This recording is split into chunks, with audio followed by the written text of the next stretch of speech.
Magandang araw. Ayon sa dating 3 Division World Champion na si Shane Mosley, si Ryan Garcia ang mananalo sa pamamagitan ng knockout kung matutuloy ang laban nila ni Conor Benn. Naniniwala si Mosley na too fast and too strong. Masyadong mabilis at masyadong malakas si Garcia para kay Benn. Inaasahan niyang mapapabagsak ni Garcia si Benn gamit ang kombinasyon ng right hand at left hook. Binigyang din ni Mosley ang malaking bentahe ni Garcia pagdating sa karanasan. Nanalo si Garcia ng 15 national championships noong amateur pa ito, habang si Benn naman ay umaasa lang umano sa brute power, lakas at matinding killer instinct. Para kay Mosley, kulang pa si Benn sa mga pangunahing boxing skills gaya ng tamang paggalaw paabante at paatras. Ayon sa kanya, basta na lamang sumabak sa pakikipaglaban si Benn nang hindi muna lubusang natututunan ang mga pundasyong ito. Bagamat itinuturing pa rin niyang elite ang lakas ni Benn, tingin ni Mosley ay mas mangingibabaw ang boxing at bilis ng Amerikanong kampiyon. Ang dami na mabas na delivery water lang daw po ako, saka magtataho. Tinalo siya ng magtataho, mga pre.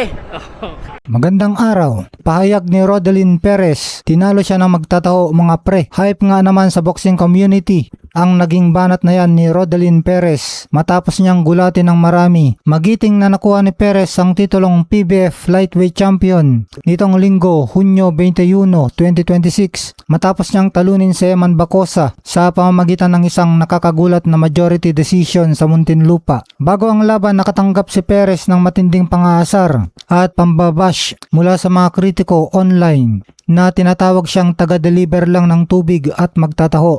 Ngunit pinakita niya ang tunay na dugong palaban sa loob ng ring. Matamis na pagbawi na ipaghiganti ni Perez ang pagkatalo niya kay Bacosa noong nakaraang taon. Hindi lang basta nanalo si Perez, 3 beses niyang pinabagsak si Bacosa sa lona, 1 beses sa round 2 at 2 beses sa round 3. Supalpal sa bashers matapos itaas ang kanyang kamay bilang kampiyon. Diretsahan niyang sinupalpal ang mga nang maliit sa kanya gamit ang linyang iyan upang patunayan na walang maliit sa taong may pangarap at nagsusumikap. Ito na yung sinasabi niyong delivery boy at magtataho. Tinalo siya ng magtataho mga pre, sabi ni Rodelin Perez. Mula sa pagiging underdog, patunay si Perez na ang sipag at determinasyon sa training ang tunay na nagpapanalo sa ibabaw ng lona, anuman ang iyong pinagmulan. Samantala, payag si Perez ng pangatlong laban kay Eman Bacosa. Diretsahang ipinayag ni Perez na handa siyang ibigay kay Bacosa ang pagkakataon para sa ikatlong laban. Swak na swak ang trilogy dahil tablang serye. Nanalo si Bacosa sa kanilang unang pagkikita noong 2024 via majority decision. Nitong Hunyo 2026 naman, bumawi si Perez at nakuha ang corona matapos pabagsakin si Bacosa ng 3